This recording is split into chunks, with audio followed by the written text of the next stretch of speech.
Hello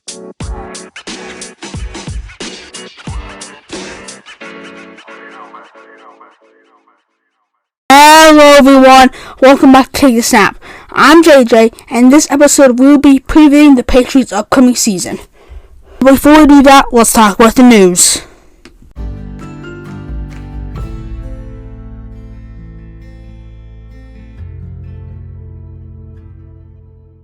Center Corey Linsley has retired after the Chargers had released him. He has played 10 seasons in the NFL. He played for the Chargers in his career, and he got a 5-year, $62.5 million deal. He also played for the Packers and was a first-team All-Pro in 2020. And cornerback Cam Sutton has signed with the Steelers and is back in Pittsburgh. He played with Pittsburgh for his first 6 seasons of his career, and they signed with Detroit last offseason. And then now he's back with the Steelers. On the Steelers, they also released receiver Isaiah Gatherings to have roster space to sign him. That's it for the news.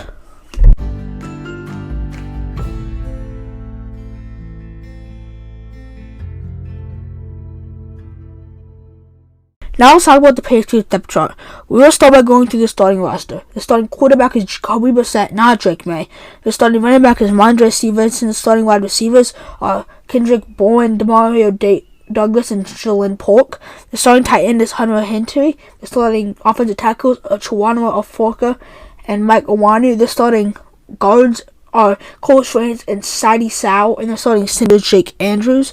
The starting defensive ends are Keon White and Chris Bonamore. The starting defensive tackle is Davon Gashuax. The starting linebackers are Matthew Judon, Jawan Bentley, and Jahan Tavel.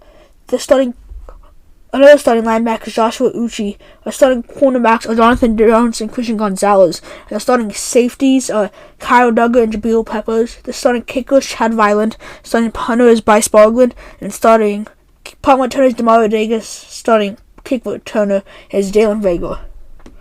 Now let's talk about the Patriots Fantasy Impact. All this information is from the Fantasy Post website, so check them out if you like player rankings and fantasy advice. Not sponsored.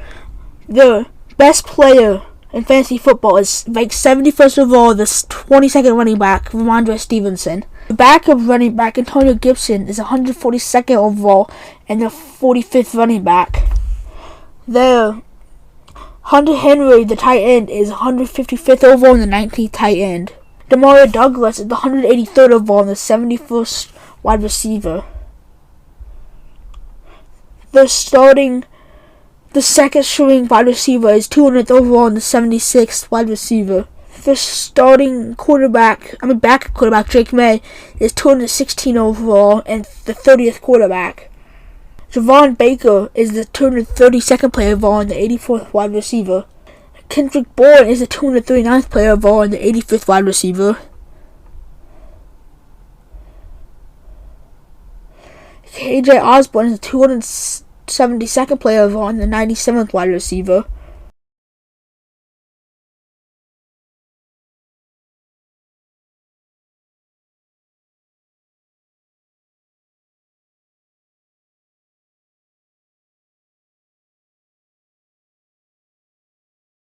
Jacoby Brissett is the 321st player overall and the 37th quarterback.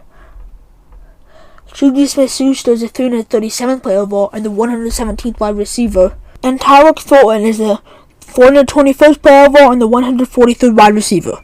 Now let's talk about the Patriots class. With the first round and third overall pick, they selected quarterback Drake May. In the second round, 37th overall, they selected wide receiver Jalen Polk. Third round, 68th overall, they selected offensive tackle Caden Wallace. Fourth round, 103rd overall, they selected guard Layden Robinson. Fourth round, 110th overall, they selected wide receiver Javon Baker.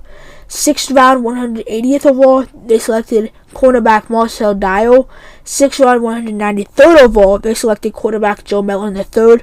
Seventh round, 231st overall, they selected Jaheim Bell to close out the draft. I like the Patriots draft a lot. I like the Drake May pick. They needed a quarterback. They didn't get fancy. They just took the best quarterback available. I like Jalen Polk. I like the Caden Wallace. I think they nailed the first 3 picks. I like Joe Milton a lot as a good backup. I have a third string. Joe Milton, he is a really good deep ball thrower. I really like him. And I like the Marcel Dial pick. I like this whole Patriots draft in general. Now let's talk about some key Patriots players. They have Drake May, the rookie quarterback who they just drafted, which I really like. Ramondre Stevenson and Antonio Gibson, a really good running back duo. You have, of course, the wide receivers who are not very good. You have Hunter Henry, good wide receiver, Cole Strange. And then you have Matthew Judon, of course, one of the best linebackers in the league. You have, of course, Jabril Peppers, Kyler Duggar, Christian Gonzalez, Jonathan Jones. The whole secondary is really good. And these players will start making impacts instantly on the Patriots. Now let's talk about the Patriots free agency. In free agency, they got quarterback Jacoby Brissett, running back Antonio Gibson, tight end Austin Hooper, linebacker Soren Taka, and offensive tackle Chuka Oforka. And then they re-signed Kyle Duggar, Michael Warner, Kendrick Bourne, Hunter Henry, John Vagor, John Ucci, Chris Ellis, and more people. And they lost Mac Jones, Mike Kiske, Mac Wilson, and Matthew Slater, who retired. That's a big loss. The Patriots, they had a solid free agency. I think they really focused on re-signing the players. They drafted Drake May. So if you count the draft in that, they had a really good offseason. But the free agency was just okay. They kind of just re-signed all of the players. Now let's look forward to the Patriots season. They're tied for the 8th hardest schedule with the Jaguars and Raiders. Week 1, they play Cincinnati on the road. Week 2, they play Seattle. Week 3, they're in New York to take on the Jets on Thursday Night Football. And Week 4, they play in San Francisco against the 49ers. Week 5, they take on the Dolphins at home. Week 6, they take on the Texans at home. Week 7, they take on the Jaguars internationally. Week 8, they take on the Jets at home. And Week 9, they play at the Titans. Week 10, they're at the Bears. Week 11, they take on the Rams at home. Week 12, they're away against the Dolphins. Week 13, they're home take on the Colts. Week 14 is the bye week. Week 15, they're on the road against the Cardinals. Week 16, they are on the road against the Bills. And week 17, 18 games, they are at home to take on the Chargers and the Bills, but those times are to be determined. Patriots are projected at 4.5 wins this upcoming season. The Patriots have the worst odds to win the AFC East and the worst odds to win the AFC. They're the second worst odds to win the Super Bowl, just above the Panthers. That's it for the Patriots season preview, but it's time for history lesson. Welcome to History Lesson. Today we will talk about the Patriots dynasty. I'll be giving you a timeline of important dates from the dynasty. Let's begin. On January 27th, 2000, the Patriots hired Bill Belichick as the head coach. Before that, in 1996, he was the assistant head coach and defensive back coach. Then went to the Jets to be the defensive coordinator and assistant head coach, and now signed with the Patriots in 2000. He would go on to have a 266 to 121 win-loss record and a 687 win percentage with the Patriots, and in the playoffs he would have a 30-12 record and 714 win percentage with the Patriots as a head coach. His whole career, he had a 302 to 165 record and a 647 win percentage, and a 31-13 playoff record and a 705 win percentage. He would go on to coach 9 Super Bowls and win 6 of them.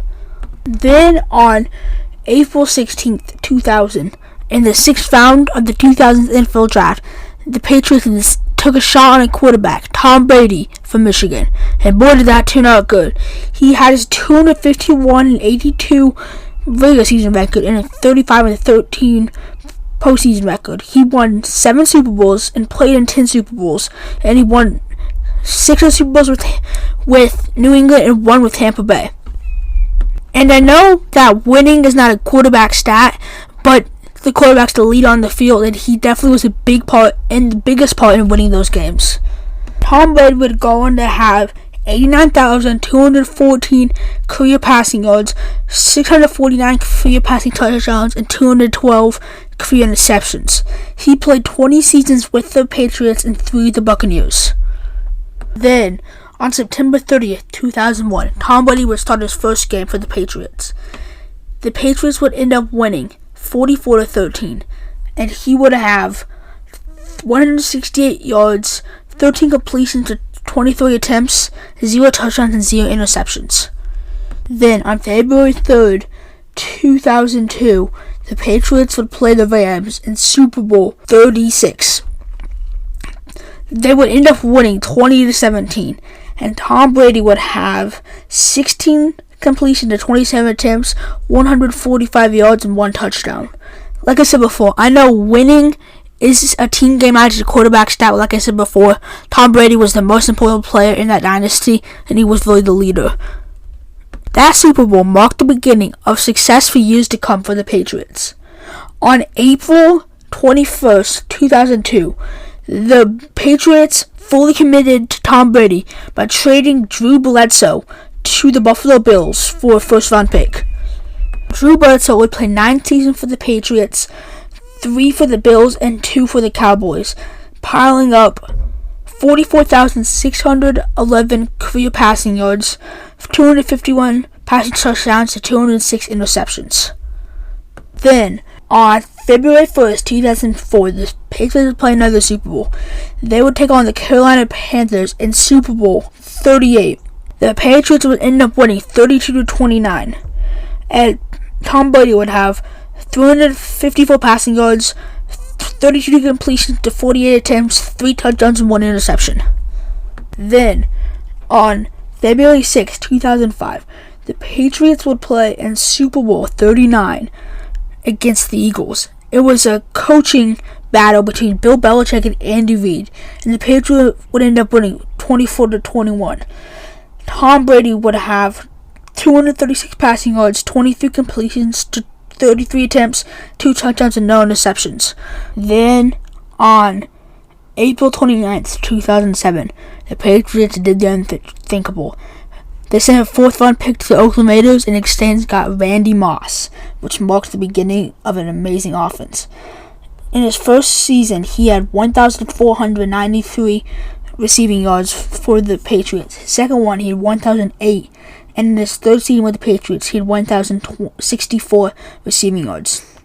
In his whole career, he had 15,292 receiving yards, 156 receiving touchdowns, and 1,741 career targets. And with the Patriots, he tallied up 3,904 receiving yards and 50 touchdowns. Then, in 2007, they did the unthinkable. They had the undefeated season. They made it through the playoffs and made it to the Super Bowl. This was a chance to go have the perfect season ever in NFL history besides the 72 Dolphins. They're the only team to have a perfect regular season besides the 72 Dolphins. They were playing the New York Giants. It was Super Bowl 42. All eyes were on the Patriots, and they lost 17-14. This was the famous helmet catch game, and this was the game that the Patriots and the Giants rivalry started. The Patriots had a chance to go to an undefeated season, but lost in the Super Bowl to the Giants. This was the first time in the Belichick-Brady era that they had made the Super Bowl but lost. Tom Brady had 266 passing yards and was 29 completions on 48 attempts and 1 touchdown. Then, in the 2009 NFL Draft, the Patriots selected wide receiver Julian Edelman. Julian Edelman was a big part in the Patriots offense moving forward. In his career, he would end up having 620 receptions for 6,822 yards and 36 touchdowns. He played for the Patriots his whole career. Then in the following draft, the 2010 draft, they drafted 2 superstars that better improved the team, and safety Devin McCourty and tight end Rob Gronkowski. In his career, which he played entirely with the Patriots, Devin McCourty would have 740 solo tackles, 12 forced fumbles, and 35 interceptions over 13 seasons. As for Rob Gronkowski, he would play 11 seasons in the NFL, 9 with the Patriots and 2 with the Buccaneers. He would have 9,286 receiving yards, 92 receiving touchdowns off 961 targets. He was on the Patriots and then went with Brady to the Buccaneers. And on February 5th, 2012, the Patriots and Giants met again in Super Bowl 46, and the Giants won again, 21-17. Tom Brady had 276 passing yards off 27 completions and 41 attempts, 2 touchdowns, and 1 interception. In 2015, on February 1st, the Patriots would play in Super Bowl 49 and beat the Seahawks 28-24. This was the infamous pass the ball game when they passed at the goal line to the Seahawks to win the game instead of throwing the ball and got picked off. Tom Brady had 328 passing yards off 37 completions and 50 attempts, 4 touchdowns, and 2 interceptions. Then, on February 5th, 2017, the Patriots were in the Super Bowl again.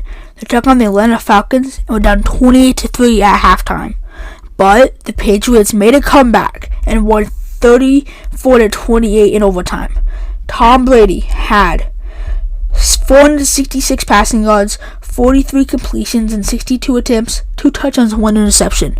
This is one of the biggest choke jobs in the NFL Super Bowl history. And this isn't the Patriots did things right. I mean, it is. But mainly the Falcons choked very hard. And then the next year, they found themselves in the Super Bowl again, taking the Philadelphia Eagles. They lost 41-33.